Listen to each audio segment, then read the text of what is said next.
네, 아직까지 시장은 낙폭 완벽하게 회복하지 못했습니다. 하지만 코스닥의 하단이 더 낮아지지도 않고 있는 상황인데요. 오늘 장 어떻게 정리해야 될지 두 분, 이청원 FA, 기동현 대표와 함께 정리하겠습니다. 어서 오세요. 안녕하세요. 안녕하세요. 네, 안녕하십니까.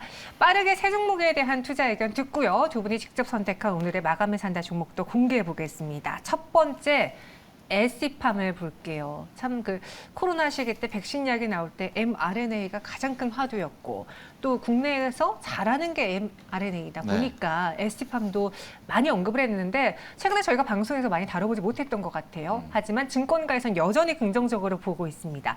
두 분도 그러신지 매출 성장에 대한 의견 주시죠. 5로 일치가 됐고요. 매출 성장에 대해서 이제 좀 가시적으로 찍히는 게 더 많아질 시기가 왔습니까? 네, 메신저 리보엑산 사업이 아니더라도 네. 지금 ST팜은 작년에 사업을 상당히 잘 했었어요. 기존에 가지고 있던 포트폴리오 유명하죠. 이 노바티스의 고지혈증 치료제 렉비오의 상업화 물량이 증가를 하면서 매출도 끌어올렸지만 그 기반을 갖고 있는 올리고에 대한 CDMO 사업이 상당히 매출을 전체적으로 끌어올리는데 어떤 견인을 했다라고 생각을 하고 있습니다. 여기에 더해서 기존에 한 2019년부터 지속적으로 ST팜은 메신저 리보엑산 mRNA 사업을 지속적으로 해오고 있었는데 최근에 어떤 정부 정책과 조금 맞불리게 되면서 시장에 조금 관심을 받고 있다라고 생각을 하고 있습니다. 지금 윤 대통령이 바이오헬스 분야에서 국가 핵심 전략 산업으로 바이오헬스 분야를 육성을 하겠다라고 선언을 하면서 투자와 견제를 조금 동시에 할 수 있는 정책들이 조금 나온 것 같아요. 그 안에서 투자 쪽으로 본다면 5천억 정도의 펀드를 좀 조성을 하겠다라고 했는데 사실상 바이오헬스 분야에서 5천억 원이 그렇게 큰 비용은 아니다라고 업계에서 느끼고 있고 3천억 원 정도를 민간에서 모집을 한다라고 했는데 워낙 임상시험에서 비용 자체가 많이 들고 임상 기간 자체가 상당히 길다 보니까 민간 투자가 많이 들어올 수 있을까라는 회의적인 시각도 있습니다. 그래서 mRNA 시장에서 플랫폼을 구축했기 때문에 ST팜이 매출을 지속적으로 성장하고 그 mRNA가 매출을 견인할 거다라고 생각하는 것보다 기존에 갖고 있는 올리고와 관련한 CDMO 사업이 지속적으로 커지고 캐파가 증설되는 부분들을 조금 주목해서 보시면 투자에 좀 도움이 될 거다라고 생각하고 있습니다. ST팜 오늘 장의 주가 보시면은 3.57% 강세를 보이고 있습니다. 최근에 주가가 거의 7만 원, 8만 원 선에서 횡보하고 있는데 어느 정도 가격이 더 밀리지 않는다라는 것도 좀 우리가 기술적인 분석이 가능할까요? 네, 그렇게 볼 수는 있을 것 같습니다만 지금 제약 바이오 섹터의 흐름 자체는 그리 좋은 편은 아닙니다. 맞아요. 시가총액 기준으로 상위 15개 기업 중에 셀트리온, 메디톡스, 그리고 HLB를 제외하고는 올해 모두 다 마이너스입니다. 조금 전에 이야기했던 이 올랐던 종목들 또한 일정 부분 이슈에 따라서 오른 것이기 때문에 섹터 자체의 흐름이 좋지 않다는 것. 그걸 감안한다면 우리가 굳이 지금 시점에서 ST팜이라고 하는 기업도 아무리 매출 성장에 대한 기대감은 있지만 우리가 투자의 관점에서 접근하는 것은 조금 보류할 필요가 있지 않을까 그리 생각이 됩니다. 그래서 이 성장에 대해서는 기대가 있지만 그렇다고 막 우리가 따라잡을 그런 네. 지금의 분위기는 아니다. 네. 알겠습니다. ST팜 봤고요. 이어서 두 번째 GK를 볼게요.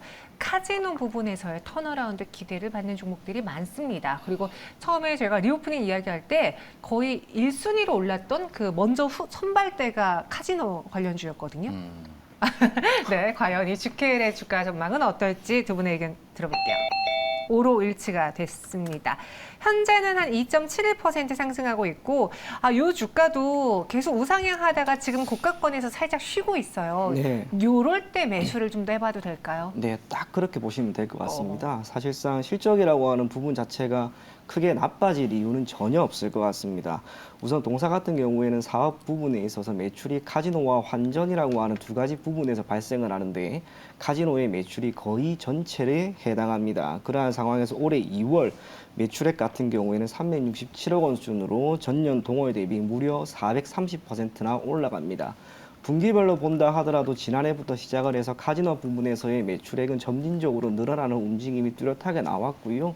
올해 1분기에도 아마 이쪽 부분에서의 매출액은 좋은 흐름을 보이지 않을까 그리 생각을 하고 있습니다. 앞으로의 전망 또한 크게 나쁘지는 않습니다. 현재 드랍액 전체를 보더라도 그리고 1인당 드랍액 또한 조금씩 늘어나고 있는 상황에서 핵심은 역시 중국이 되겠죠. 동사 같은 경우 매출에서 차지하고 있는 중국인의 매출이 65에서 70% 정도 수준인데 앞으로 중국인 입국자가 더 많아지게 되었을 때 동사의 매출액은 필연적으로 늘어날 수밖에 없을 거라고 보여집니다. 그 모든 것을 반영해서 주가도 지금 점진적으로 올라가고 있고 며칠 전 소폭 약세 흐름을 보인 이후로 오늘 다행히 잘 반등을 하고 있다는 점, 그 점을 토대로 지금 시점에서 우리가 GKL이라고 하는 기업을 포트폴리오에 편입하는 것도 분명히 괜찮지 않을까 그리 생각이 됩니다. 그럼 여기 똑같이 오 의견을 주셨는데 네. 지금 뭐 롯데 관광개발 파라다이스도 같이 카지노주로 묶이잖아요. 네. 이들의 주가는 상대적으로 GKL보다는 약간 박스권에 갇혀버린 그런 모양새거든요. 네. 하지만 이 종목도 똑같이 턴어라운드 오 의견 드릴 수 있을까요? GKL이요? 아니면 아니 파라다이스랑 롯데 네. 관광개발. 카지노주 전반적으로 저는 좋게 보고 있으니까 네. 오 의견을 봐도 되겠지만 네. 기술적으로 파라다이스는 사실 주가가 많이 좀 부러진 상태입니다. 121선이 다 무너져 있는 상태라서 바닥을 어디로 조금 확인을 하는지 저는 그 부분을 지켜봐야 될 것 같고 중국인 관광객 수요가 아직 회복이 안 됐잖아요. 그렇죠. 국내에서는 비자를 조금 풀어줬는데 중국은 아직도 완강한 상태라서 그런 부분은 조금 주가에는 제한적이지 않을까라고 생각하고 있습니다. 알겠습니다. GKL까지 봤고요. 마지막 OX 볼게요. LNF입니다. 오늘 코스닥이 이제 뭐 내마녀의 날을 맞아서 살짝 출렁이는 것도 있지만 2차 전지 쪽에서의 매도가 강하거든요. LNF 마침 목표가 상향 리포트가 나왔음에도 오늘 하락합니다. 두 분이라면 어떻게 하시겠어요? 의견 주시죠. OX 나뉘어졌습니다. 이청원 대표님, 제가 네. 사실 유일하게 지금 에코프로 BM을 놓치고 나서 네. 그나마 아직 나에게 한 자리가 남았다면 LNF지 않을까 하고 LNF를 지켜보고 있었거든요. 네. 그러니까 오름폭이 상대적으로 덜 올라서 그런데 왜 X를 주셨는지. 정확하게 딱 그 이유 때문인데요. 네. 사실상 LNF도 많이 오르긴 올랐습니다. 올랐죠. 상대적으로 네. 덜 올랐다라고 하는 건데 에코프로와 에코프로 BM이 만약에 여기에서 기간 조정을 거치거나 가격 조정이 나와서 주가가 흔들린다면 LNF라고 과연 크게 올라갈 수 있을 것인가라고 하는 생각이 저는 들어요. 섹터 자체의 사실상 대장이라고 할 수 있는 두 기업이 흔들렸을 때 다른 기업들도 저는 분명 주가가 크게 올라가지는 못할 것 같습니다. 그러한 상황에서 LNF도 사실상 올해 들어서 대략 70% 정도는 올라간 기업입니다. 단기적으로 이렇게 많이 올랐으면 필연적으로 기간 조정이 되든 가격 조정이 되든 나와야 됩니다. 그래서 지금 오늘 많이 빠졌다 하더라도 오늘 바로 매수하기보다는 주가가 조금 횡보하는 걸 지켜보고 무언가 수급이 더 안정이 되는 시점에 맞추어서 저는 매수할 것을 권해드리려고 합니다.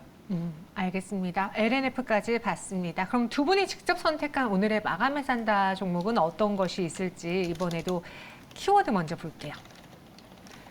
오늘장 마감 직전에 두 분은 이 종목을 산다고 합니다. 하늘이 자욱하다.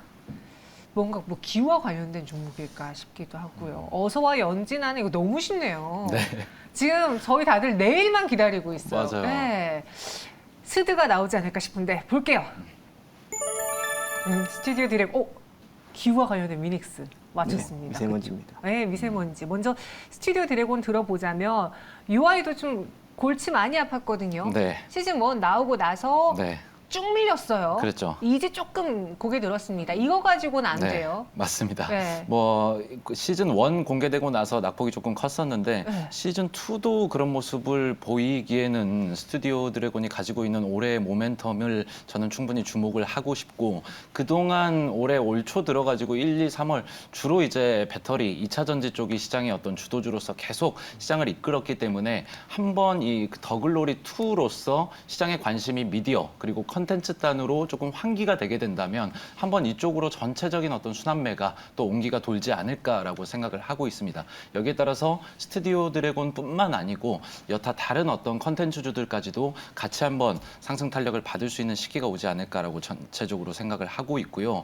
넷플릭스 글로벌 탑 10을 보면 최근 1, 2월 동안의 드라마 부문 글로벌 5위에 일타 스캔들이 계속 차지를 하고 있습니다. 오히려 일타 스캔들 같은 드라마가 계속 발군임에도 불구하고 스튜디오 드래곤의 주가는 아직도 계속 미미한 상태예요. 과거 전년도의 어떤 실적에 대한 어떤 기대감이 조금 실망감으로 나왔었기 때문에 예측했던 것보다 수익을 못 낸 것들이 주가에도 조금 제한적으로 작용을 하고 있지 않나라고 생각을 하고 있고요. 이렇다 할 흥행작들이 작년에는 조금 부재했었고 보통 기업들이 4분기 실적을 발표할 때 지난 1년 동안 있었던 어떤 손실들을 모두 감가에다가 반영을 하게 되면서 예상보다는 조금 낮게 나오는 경향이 있었습니다. 여기에 따라서 올해부터는 좀 본격적으로 좋아질 것이다라고 생각을 하고 있고 리서치 결과를 하나 보시면요. 넷플릭스 이용자 수가 더글로리 시즌 1 이후부터 급격하게 증가를 했다라는 조사도 있습니다. 현재 국내에서 넷플릭스 이용자 1279만 명이고요. 2달 만에 약 79만 명이 증가를 했고 파트 2에 대한 어떤 기대 수요, 잠재 수요까지도 계속 가입자 수가 줄어들지 않으면서 기다리고 있는 상태이기 때문에 여기에 대한 수익성 충분히 좋아질 것이다라고 생각을 하고 있고 여기에 따라서 넷플릭스와의 스튜디오 드래곤 과의 재계약도 상당히 좋은 조건과 기간으로 체결이 된다라는 점들도 가져가 보시면 좋겠습니다. 그 외에 올해 35편의 작품들 방영 예정이 되어 있고 기존에 성공을 했었던 스위트홈 2 그리고 경이로운 소문 2 등의 텐트폴 작품들도 기대를 해보셨으면 좋겠습니다. 이번에는 불씨가 꺼지기에는 그 이후에 또 흥행작이 대거 준비되어 있기에 길어질 것이다. 네. 가격 전략은요?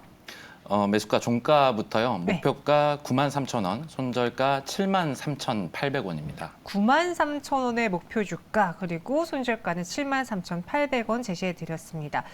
스튜디오 드래곤이 거의 뭐 10만 원 선까지 가는 게 항상 매번 힘들었는데 네. 이번에 한번 기대해 볼게요. 네. 그리고 하늘이 자욱해서 나는 위닉스를 매수하겠다. 네, 시즌도 시즌인지라 그런가요? 네, 딱 그 이유라고 생각하시면 좋을 것 같습니다. 네. 미세먼지와 관련된 이슈가 나올 만한 시점이 되었습니다. 그러다 보면 필연적으로 관련된 기업들은 주가 상승이 크게 나오는 경향이 분명히 있습니다. 그러한 상황에서 위닉스라고 하는 기업은 본업이라고 할 수 있는 가전제품의 생산 및 판매, 핵심이 되는 것은 역시 공기청정기 그리고 건조기, 제습기가 되는데 재미난 것은 이 건조기라고 하는 것에 대한 시장 점유율이 LG와 삼성이 비록 높다 하더라도 위닉스가 조금씩 그 틈새 시장을 잘 공략하고 있는 것으로 보여집니다. 핵심은 그래도 가격이라고 하는 측면. LG전자와 삼성전자의 건조기 같은 경우가 상대적으로 비싼 반면 위닉스는 조금 싸다는 점. 그래서 MZ세대의 필수 가전 중 하나인 건조기, 우류관리기 이 모든 것들이 조금씩 소비자로부터 선택받고 있는 게 아닌가 그리 생각을 하고 있습니다. 주가 흐름도 크게 나쁘지는 않습니다. 무언가 테마를 가진 종목이기 때문에 주가가 흔들릴 수는 있었는데 사실상 올해 연초부터 주가 흐름은 상당히 잘 만들어져 가고 있는 모습이고요. 여기에서 미세먼지 관련된 테마가 한 번만 나오면 주가는 한 번 장대 양봉을 보일 수 있을 거라고 봅니다. 그래서 너무 긴 호흡이 아닌 짧은 호흡으로 한번 보시되 목표 가격은 15,000원, 손절 가격은 11,000원 제시해 드리도록 하겠습니다. 위닉스는 1.73%의 상승을 보여주고 있습니다. 단기적으로 보자고 했는데 저도 여러 가지 뭐 계절 테마주들을 매매해 본 적이 있는데 이게 타이밍을 잘못 잡아버리면은 거의 1년을 기다려야 되더라고요. 네. 그럼 지금부터 단기적으로 보자라고 했으니까 딱 저 가격이 왔을 때 과감히 팔면 되나요? 네, 그 정도에서는 미련 없이 네. 저는 그냥 정리하고요. 사실상 단기적인 이슈 혹은 거기에 따른 주가 상승이기 때문에 오래 가지도 못할 겁니다. 그걸 감안한다면 너무 욕심내지 마시고 15,000원 그 가격만 여러분들이 기억해 주셨으면 좋겠습니다. 알겠습니다. 이렇게 위닉스와 스튜디오 드래곤 어떻게 보면은 이벤트를 앞두고 있다고 해야 되나요? 딱 시즌이 맞닿았기 때문에 저희는 공략을 해보겠습니다.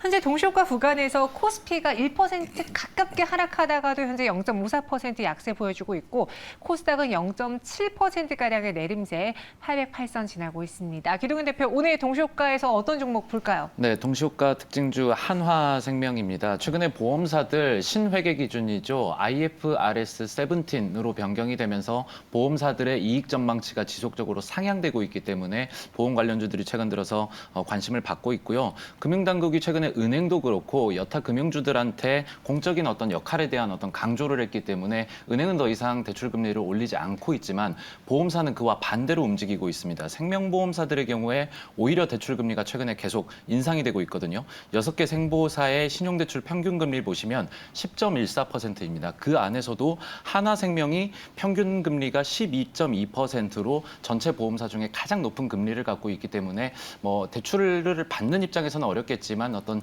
이익과 어떤 투자자의 측면에서는 긍정적일 수 있겠다라고 생각을 하고 있습니다.